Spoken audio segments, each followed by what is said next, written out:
el libro más leído por todas las generaciones, la luz que alumbra tu camino, el alimento que fortalece tu espíritu. Narrado por Wendy Necio Sub, la Biblia en 365 días.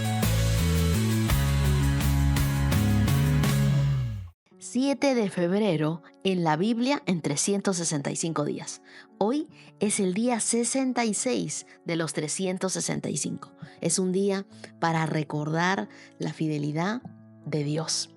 Bienvenidos al día 66 de este hermoso recorrido en la palabra de Dios. Hoy quiero recordarte algo muy importante. Dios ha sido fiel. Él es fiel y por siempre lo será. Su fidelidad no depende de nuestras circunstancias, sino de su amor inmutable. Las lecturas del día son Números, capítulo 8, verso 1, hasta el capítulo 9, verso 23. Marcos, capítulo 13, versos 14 al 37. Salmos 50, versos del 1 al 23. Y Proverbios, capítulo 10, versos del 29 al 30. Acompáñame en una oración. Señor, hoy quiero recordar tu fidelidad en mi vida, aún en los momentos más difíciles. Sé que tú sigues sosteniéndome, guiándome, ayudándome. Enséñame a confiar en tu plan y a vivir con gratitud, a vivir con obediencia. Que tu palabra siga transformando mi vida, siga tocando mi corazón día con día. Enséñame lo que necesito aprender de ti. Oro en el nombre de Jesús. Amén. Comencemos esta hermosa aventura de fe. Números, capítulo 8. El Señor le dijo a Moisés: da las siguientes instrucciones a Aarón cuando pongas las 7 lámparas en el candelabro. Hazlo de manera que la luz alumbre hacia adelante, enfrente del candelabro.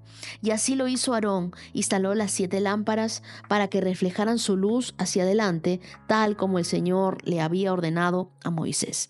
Todo el candelabro, desde su base hasta el decorado floral, estaba hecho de oro labrado. Se fabricó conforme al diseño exacto que el Señor le había mostrado a Moisés. Luego, el Señor le dijo a Moisés: ahora bien, separa a los levitas de los demás israelitas y hazlos ceremonialmente puros. Para hacerlo, rocíalos con el agua de la purificación y haz que se afeiten todo el cuerpo y que laven su ropa. Entonces quedarán ceremonialmente puros. Haz que lleven un becerro y una ofrenda de grano de harina selecta humedecida con aceite de oliva, junto con un segundo becerro para la ofrenda por el pecado. Después, reúne a toda la comunidad de Israel y presenta a los levitas a la entrada del tabernáculo. Cuando presentes a los levitas delante del Señor, el pueblo de Israel pondrá sus manos sobre ellos. Con las manos en alto, Aarón presentará a los levitas ante el Señor como una ofrenda especial del pueblo de Israel, y así los dedicará al servicio del Señor. Enseguida, los levitas pondrán sus manos sobre la cabeza de los becerros. Presenta un becerro como ofrenda por el pecado y otro como ofrenda quemada al Señor para purificar a los levitas y hacerlos justos ante el Señor. Luego, haz que los levitas se pongan de pie delante de Aarón y de sus hijos y levanta sus manos y preséntalos como una ofrenda especial al Señor. De este modo, apartarás a los levitas del resto del pueblo de Israel y los levitas me pertenecerán a mí. Así ellos podrán entrar en el tabernáculo para realizar su trabajo, porque los purificaste y los presentaste como una ofrenda especial. De todo el pueblo de Israel, los levitas están apartados por mí y los he tomado para mi lugar de los primeros hijos varones de los israelitas, y he tomado a todos los levitas como sustitutos, pues todo primer nacido de entre el pueblo de Israel es mío, tanto de personas como de animales. Yo los aparté para mí desde el día en el que herí de muerte a todos los primeros hijos de los egipcios. Es cierto, yo tomé a los levitas en lugar de los primeros hijos varones de Israel y de todos los israelitas, y yo he designado a los levitas para Aarón y sus hijos. Ellos servirán en el tabernáculo en nombre de los israelitas y harán sacrificios para purificar al pueblo, de modo que ninguna plaga los azote cuando se acerquen al santuario. Así que Moisés, Aarón y toda la comunidad de Israel dedicaron a los levitas, siguiendo cuidadosamente todas las instrucciones del Señor a Moisés. Los levitas se purificaron del pecado y lavaron sus ropas, y Aarón los presentó al Señor como una ofrenda especial. Entonces ofreció un sacrificio para purificarlos y para hacerlos justos delante del Señor. Después, los levitas entraron en el tabernáculo para cumplir con sus responsabilidades de ayudar a Aarón y a sus hijos. Así se llevó a cabo todo lo que el Señor le ordenó a Moisés con respecto a los levitas. El Señor le dio las instrucciones a Moisés. Los levitas seguirán esta regla. Empezarán su servicio en el tabernáculo a la edad de 25 años y se jubilarán a los 50 años. Después de su jubilación, podrán ayudar a sus compañeros levitas como guardias en el tabernáculo, pero no podrán oficiar en las ceremonias. Así es como asignarás los deberes a los levitas. Levítico capítulo 9.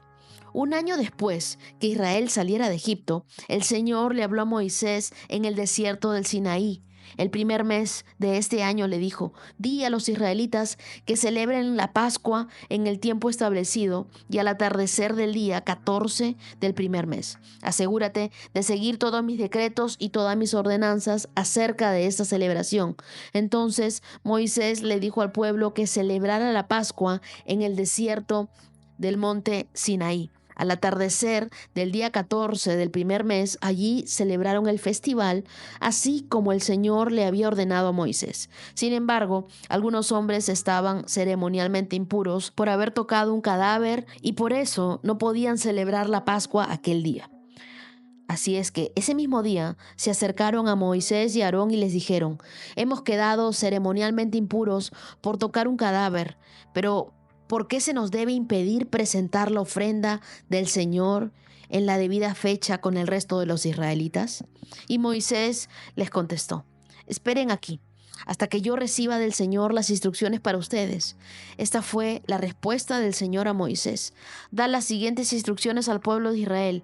Si alguien del pueblo, ya sea ahora o en las generaciones futuras, está ceremonialmente impuro en la fecha establecida para la Pascua por tocar un cadáver o está de viaje y no puede estar presente en la ceremonia, aún así podrá celebrar la Pascua del Señor.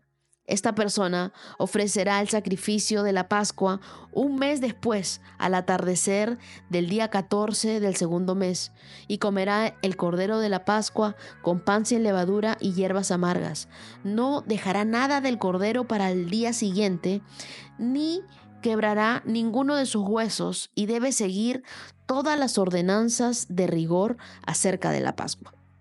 Aquellos que no estén ceremonialmente impuros ni anden de viaje, pero aún así deben de celebrar la Pascua en la fecha establecida, serán excluidos de la comunidad de Israel si no presentan la ofrenda del Señor en la fecha debida.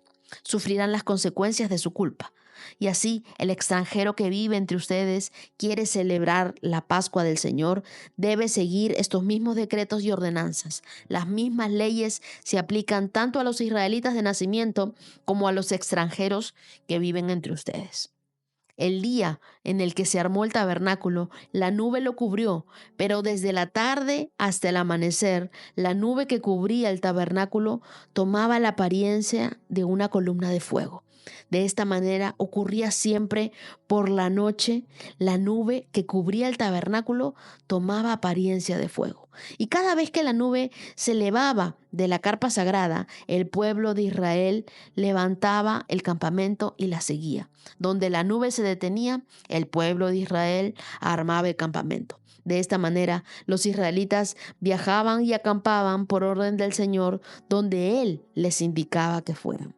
Permanecían en el campamento todo el tiempo que la nube se quedaba encima del tabernáculo. Y si la nube se quedaba por largo tiempo sobre el tabernáculo, los israelitas permanecían allí y llevaban a cabo sus deberes ante el Señor.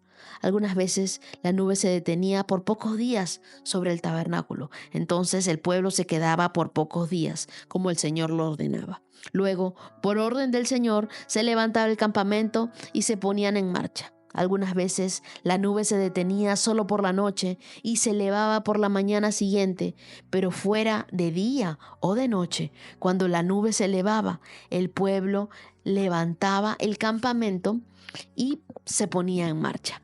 Si la nube permanecía sobre el tabernáculo por 2 días, un mes o un año, el pueblo de Israel acampaba y no se ponía en marcha. Pero cuando se elevaba, ellos levantaban el campamento y se ponían en marcha. Así que acampaban o viajaban bajo las órdenes del Señor y obedecían todo lo que el Señor les decía por medio de Moisés. En estos 2 capítulos de Números 8 y Números 9, vemos que Dios establece la consagración de los levitas y nos da instrucciones sobre la Pascua, la guía divina a través de la nube sobre el tabernáculo y estas enseñanzas que son fundamentales para nuestra vida espiritual, ya que nos muestran cómo Dios nos llama a todos a vivir una vida en consagración, a recordar su fidelidad y a seguir su dirección en cada temporada de nuestra vida. Por ejemplo, Números 8, verso 2, dice que Dios da las siguientes instrucciones a Aarón cuando ponga las 7 lámparas en el candelabro para que la luz ilumine el área que estaba frente al candelabro. Y es que Dios ordenó que el candelabro estuviera encendido constantemente en el tabernáculo. Y esto nos recuerda que nosotros somos llamados a reflejar su luz en medio de la oscuridad. Apúntalo allí. No fuimos creados para escondernos. Fuimos creados para brillar con la luz de Cristo. La luz representa la presencia de Dios, representa su verdad, representa su dirección en nuestras vidas. Nuestra responsabilidad es mantener esa luz encendida a través de nuestra relación con Dios. La oscuridad solamente avanza cuando la luz deja de brillar. No permitas que el miedo o la duda apaguen tu luz y apaguen tu propósito. O tú brillas con la luz de Cristo o tú permites que tu rutina apague tu pasión. Y es así que muchas personas iniciaron con muchos deseos de que su relación con Dios se maximice, su relación con Dios se fortalezca. Pero con el paso de los días dicen, se me hace mucho más difícil este reto, es imposible seguirlo, son muchos minutos, son muchas lecturas, tengo muchas cosas que hacer. Y constantemente el enemigo nos ocupa para que no tengamos tiempo de encender la lámpara. Pero el mantener la lámpara encendida es nuestra responsabilidad. Luego vemos en el verso 15 de Números 8, la consagración, ¿no? Los levitas estaban entrando en el tabernáculo para servir y se habían entregado completamente a Dios. Los levitas fueron apartados para servir a Dios y esta consagración nos enseña que todos tenemos un llamado y todos tenemos un propósito en el reino de Dios. Ser consagrados significa estar disponibles para Dios. Listos para obedecerle, listos para escucharle, listos para servir. No se trata de ser perfectos, se trata de estar dispuestos para que Dios use nuestras vidas. La obediencia es el mayor acto de adoración que nosotros podemos darle a Dios. Y luego, en el capítulo 9, en el verso 5, Dios nos recuerda su fidelidad. Dice que esa tarde ellos sacrificaron el cordero de la Pascua en el desierto del Sinaí y el pueblo celebró la Pascua, tal como Dios se los había indicado. Dios instruyó a los israelitas a celebrar la Pascua, pero esa Pascua era el recordatorio de su liberación. Y de la misma manera, nuestra vida debe ser un constante recordatorio del sacrificio de Jesús. La Pascua en el Antiguo Testamento apunta al sacrificio de Cristo en la cruz y Dios a nosotros nos llama a recordar constantemente su fidelidad en nuestras vidas. Nuestra gratitud fortalece nuestra fe y nos recuerda que Dios sigue obrando en nuestras vidas. Cuando tú olvidas lo que Dios ha hecho, es fácil dudar de lo que Él puede hacer en tu vida. Nunca olvidemos de dónde Dios nos ha sacado. ¿Qué es todo lo que Él ha hecho por nosotros? Estoy recordando constantemente el amor de Dios en mi vida. Estoy agradeciendo diariamente su fidelidad en mi vida. Recuerdo lo que Jesús pagó por mí en la cruz del Calvario, o solamente lo recuerdo en Semana Santa.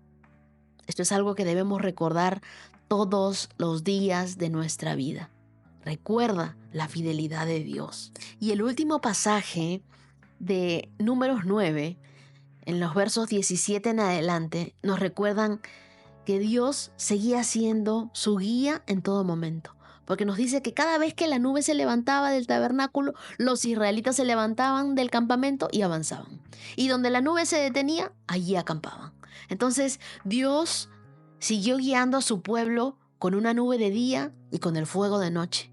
Y hoy nos sigue guiando. ¿Cómo? Preguntarán ustedes. A través del Espíritu Santo, a través de su palabra y a través de la paz en nuestro corazón. A veces nosotros queremos movernos cuando Dios nos dice espera, y esperar cuando Él nos dice avanza. La obediencia a la dirección de Dios nos lleva al propósito correcto. Tenemos que aprender a seguir instrucciones. Pero ¿cuánto nos cuesta aprender a escuchar esas instrucciones de parte de Dios? Aunque no entendamos el camino, confiar en la guía de Dios es el acto supremo de nuestra fe. El éxito en el reino de Dios no es llegar más rápido, sino seguir la dirección correcta y llegar a donde Dios quiere que lleguemos.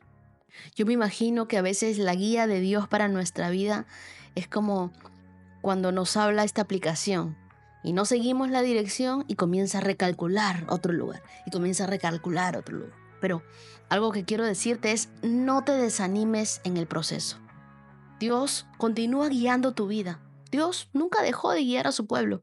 Él sigue guiando tu vida hoy. Tal vez no veas una nube física, tampoco veas un fuego en el cielo, pero su presencia sigue con nosotros a través del Espíritu Santo.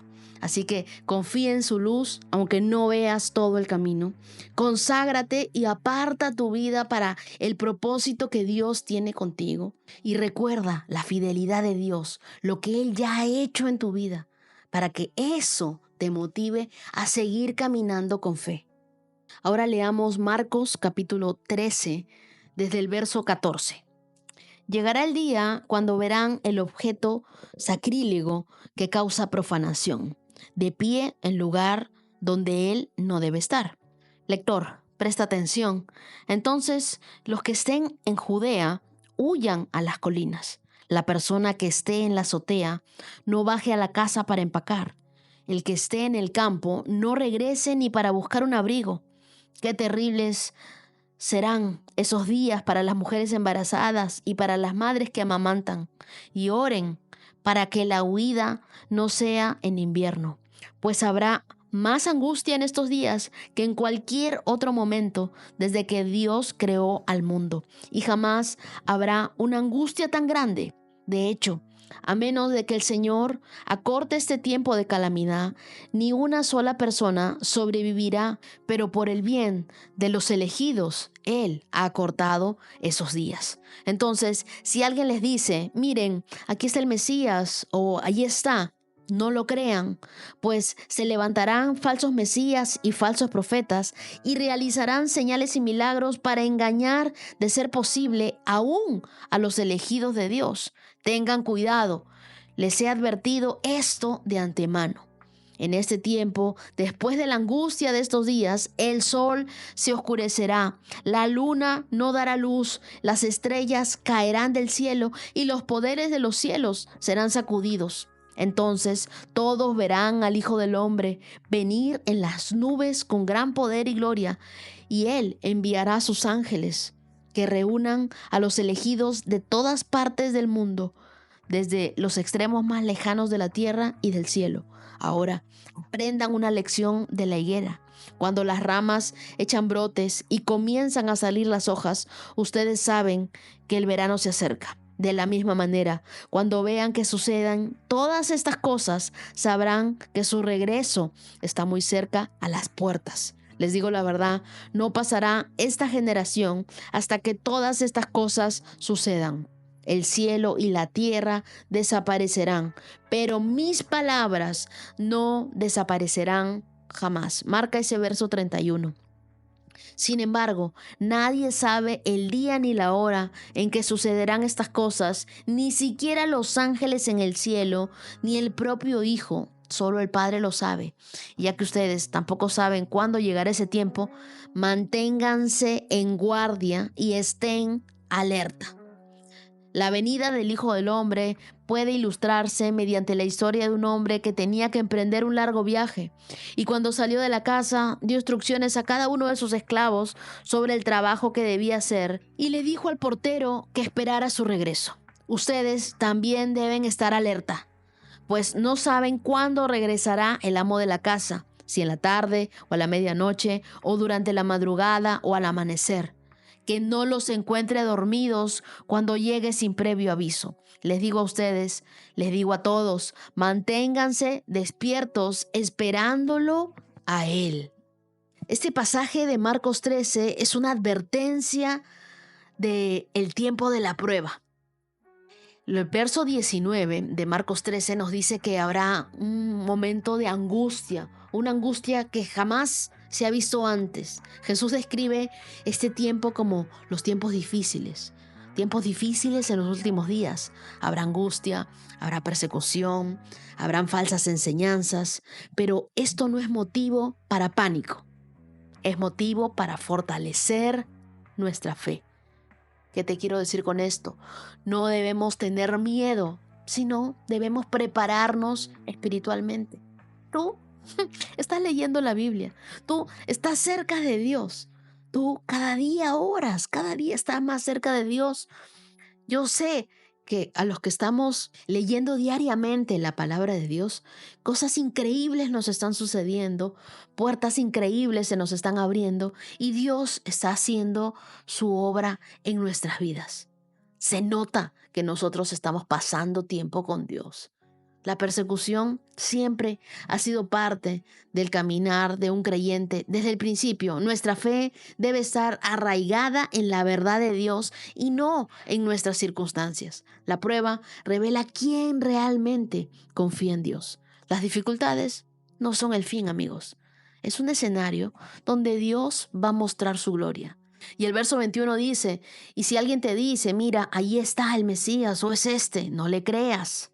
Jesús nos advierte que en los últimos tiempos habrán falsos cristos, falsos engañadores, muchos engaños espirituales, mucha aparente espiritualidad. La confusión vendrá para apartar a muchos de la verdad. Y me sorprende bastante que durante varias partes de nuestra lectura dice que intentarán engañar incluso a los elegidos. ¿Qué te quiero decir con esto? Tienes que estar muy alerta. No todo lo que suena espiritual viene de Dios. Necesitamos tener discernimiento basado en la palabra de Dios. Si tú diariamente lees la palabra de Dios, si tú escuchas la palabra de Dios, si tú memorizas la palabra de Dios y meditas en ella, aprenderás a tener discernimiento. No creas todo lo que ves en las redes sociales. Evalúa tus fuentes.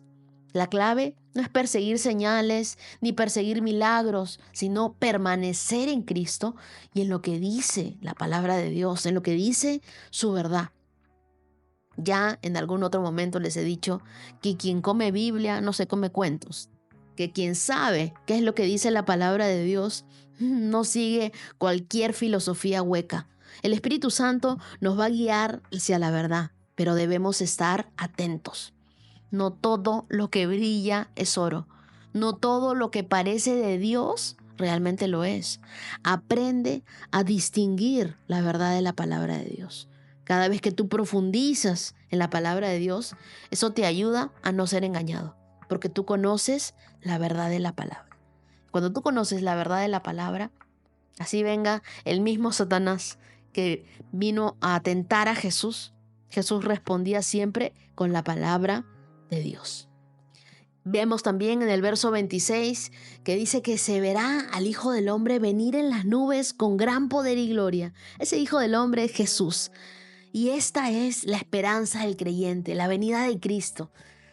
Jesús volverá con gloria, volverá con poder, y para todos los que le esperan, este será un día de alegría, será un día de recompensa, será el día que hemos estado esperando por mucho tiempo.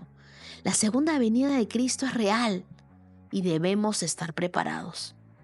No sabemos el día, no sabemos la hora, pero debemos vivir con expectativa en la fidelidad de Dios. No es un tiempo de miedo, es un tiempo de esperanza, es un tiempo de cumplir con nuestra misión. Cuando Jesús se iba, les dijo muchas cosas importantes a sus discípulos. Una de ellas fue: vayan y hagan otros discípulos, bautícenlos, hablen en mi nombre, y yo estaré con ustedes todos los días hasta el fin. La vida no se trata solo de estar listos para morir, sino de estar listos para cuando Cristo vuelva. Yo te pregunto, ¿estás listo para cuando Él regrese? Hay algo que siempre permanece con nosotros. Hay algo que nunca pasa de moda. La Biblia dice en Marcos 13, verso 31, que te dice resaltar: el cielo y la tierra desaparecerán, pero mis palabras no desaparecerán jamás. En medio de todo lo que cambia, hay algo que permanece inmutable. Hay algo que no cambia, y eso es la palabra de Dios. Todo este mundo es pasajero, pero lo que Dios ha dicho y que leemos día a día en su palabra permanece eterno. En tiempos de incertidumbre, en momentos de angustia, la palabra de Dios es nuestra ancla. La palabra de Dios es nuestra medicina.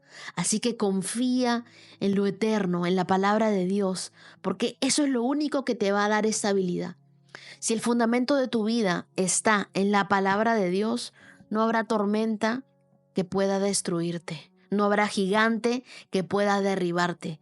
Dios estará contigo y tú sabrás con seguridad que la palabra de Dios es lo único que te hace permanecer protegido. Así que vivamos preparados y no asustados, despiertos, atentos a esa llamada. El verso 33 de Marcos 13 dice: manténganse despiertos y alertas porque no saben cuándo llegará el momento. No podemos vivir distraídos. No es tiempo de vivir tibios en nuestra fe. Nuestra misión es urgente. Debemos vigilar.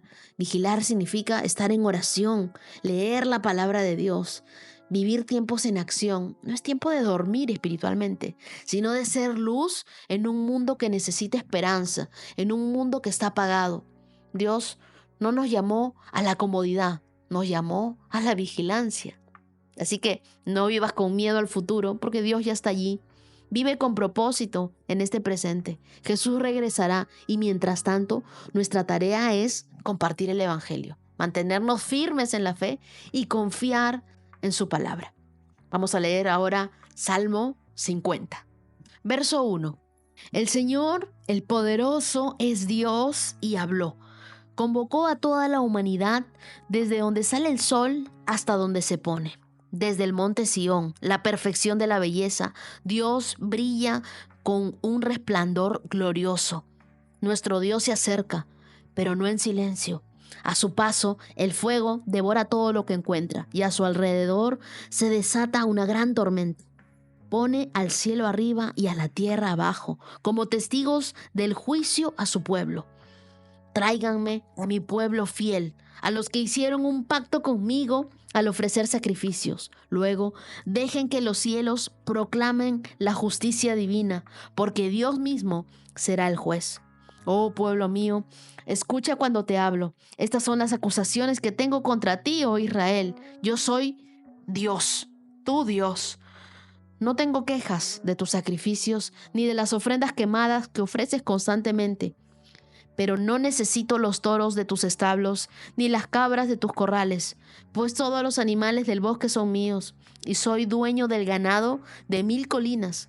Conozco a cada pájaro de las montañas, y todos los animales del campo me pertenecen. Si tuviera hambre, no te lo diría a ti, porque mío es el mundo entero y todo lo que hay en él. ¿Acaso me alimento de carne de toro? ¿Acaso bebo sangre de cabra? Haz que la gratitud sea tu sacrificio a Dios y cumple los votos que le has hecho al Dios Altísimo. Luego, llámame cuando tengas problemas y yo te rescataré y tú me darás la gloria. Pero Dios dice a los perversos: ¿para qué se molestan en recitar mis decretos y en fingir que obedecen mi pacto? Pues rechazan mi disciplina y tratan mis palabras como basura. Cuando ven ladrones, les dan su aprobación y se pasan el tiempo con adúlteros. Tienen la boca llena de maldad y su lengua repleta de mentiras. Se la pasan calumniando a su hermano y a su propio hermano de sangre. Mientras ustedes hacían todo esto, yo permanecí en silencio y pensaron que no me importaba. Pero ahora los voy a reprender. Presentaré todas las acusaciones que tengo contra ustedes. Arrepiéntanse todos los que se olvidan de mí, o los despedazaré y nadie los ayudará. Pero el dar gracias es un sacrificio que verdaderamente me honra. Si permanecen en mi camino, les daré a conocer la salvación de Dios. Lo primero que vemos en este Salmo 50 es que Dios es el juez de toda la tierra. No hay nada oculto para Él. No podemos vivir como si nuestra vida no tuviera consecuencias. Su juicio es justo, pero también lleno de misericordia para quienes se arrepienten. Cuando tú comprendes que Dios es tu juez, vives con reverencia. Y cuando comprendes que Él es tu Padre, vives con confianza. Algo que nos enseña el Salmo 50 en el verso 8 es que Él no necesita nuestros sacrificios, sino nuestro corazón. Dice: no te reprendo ni por tus sacrificios, ni por tus ofrendas quemadas. Y es que los sacrificios o las cosas que nosotros tratemos de hacer para Dios no impresionan a Dios, sino vienen de un corazón sincero. No se trata de hacer rituales, sino de tener una relación con Dios. Algunos me preguntaban si se celebraba la Cuaresma o el miércoles de ceniza, pero yo les dije: no he encontrado nada de eso en la Biblia. Y es que la Biblia no nos llama a vivir una temporada específica de arrepentimiento, sino a vivir una vida de arrepentimiento y de santidad. Hechos 3:19 dice: arrepiéntanse y vuélvanse a Dios para que sus pecados sean borrados. Pero eso no lo dice para que lo hagamos un día específico, sino todos los días de nuestra vida. Somos llamados a vivir en arrepentimiento. Marcos 7:8 dice: ustedes han dejado de lado los mandamientos de Dios y siguen las tradiciones humanas. Tengamos mucho cuidado con poner tradiciones humanas por encima de los mandamientos de Dios. La fe no se trata de tradiciones humanas, sino de obediencia a Dios. Y no necesitamos un día especial para arrepentirnos. Debemos hacerlo cada día. Y me gustó mucho el Salmo 50 en el verso 14 que dice: haz que la gratitud sea tu sacrificio a Dios y cumple los votos que le has hecho al Altísimo. Y es que la verdadera adoración es un corazón agradecido con Dios. La gratitud es la mejor respuesta que tú puedes tener a la bondad de Dios. Cuando nosotros adoramos a Dios con gratitud, nuestra vida se alinea a su voluntad. Yo siempre digo que la gratitud es la memoria del amor. Si tú tienes amor por Dios, vas a ser una persona agradecida. La gratitud convierte lo que tenemos en suficiente, porque nos recuerda que todo es un regalo de Dios. Así que pregúntate hoy: ¿estoy viviendo con gratitud o mi vida es una queja constante?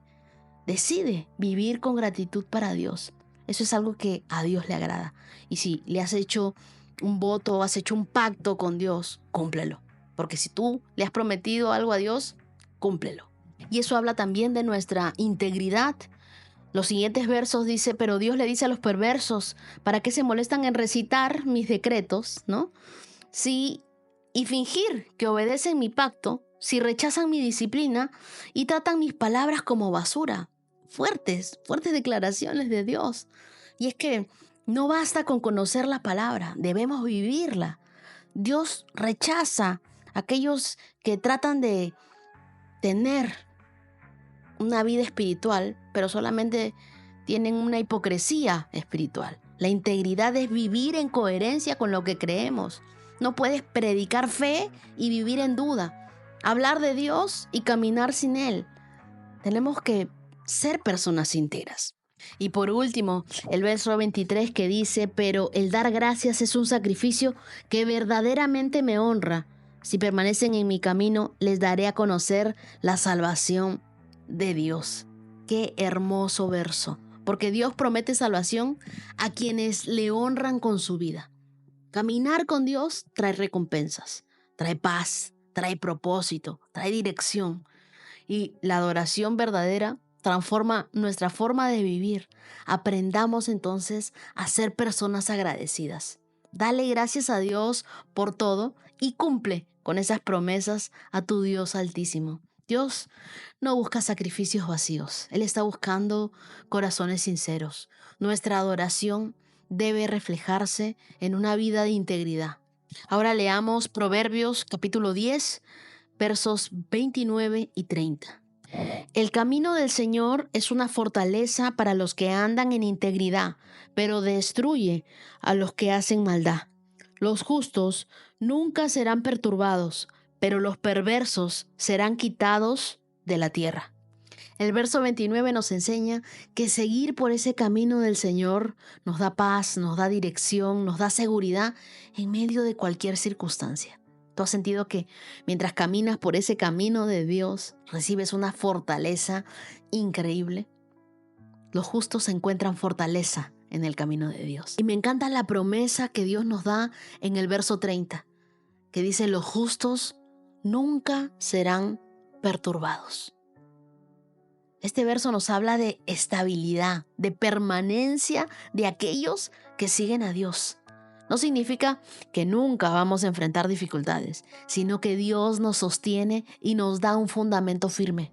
Los malvados pueden prosperar por un tiempo, pero su fin es inestabilidad y caída, mientras que aquellos que obedecemos a Dios podremos vivir una vida estable. Los justos son firmes en su Dios. Día 66, check. Y antes de cerrar este episodio, quiero enviar unos saludos muy especiales a nuestra hermosa comunidad de la Biblia en 365 días. Desde diferentes partes del mundo seguimos unidos en la palabra de Dios. Y quiero enviar saludos con mucho cariño para Midori Betancourt Kanashiro desde Miami. Tu tía me encargó mucho este saludo, así que lo doy con todo mi corazón. Para Cristian Albornoz Romo desde Pasto, Nariño, Colombia, mi Colombia querida, que esta semana volvimos a salir en el top. Para Lauret Ruiz Díaz desde Sydney, Australia. Para Mónica Rincón, una colombiana viviendo en San Francisco, feliz cumpleaños. Para Valentina Venegas desde Abu Dhabi. Ya, este mensaje espero que lo estés escuchando y me parece increíble que desde Abu Dhabi estés leyendo la Biblia. Que Dios te bendiga. Stephanie Seidiel desde Bucaramanga, Colombia. Para Miosotis Peña desde República Dominicana. Que pases un lindo día. Para Samuel de 7 añitos desde Cali, Colombia. Qué alegría tenerte por aquí, Samuel. Dios te bendiga. Para Ángela Ruiz desde Colombia. Para Joan Andrea Sánchez Espinel desde Bogotá, Colombia. Para Liz desde Estados Unidos. Para Susana Garza desde Coahuila, México.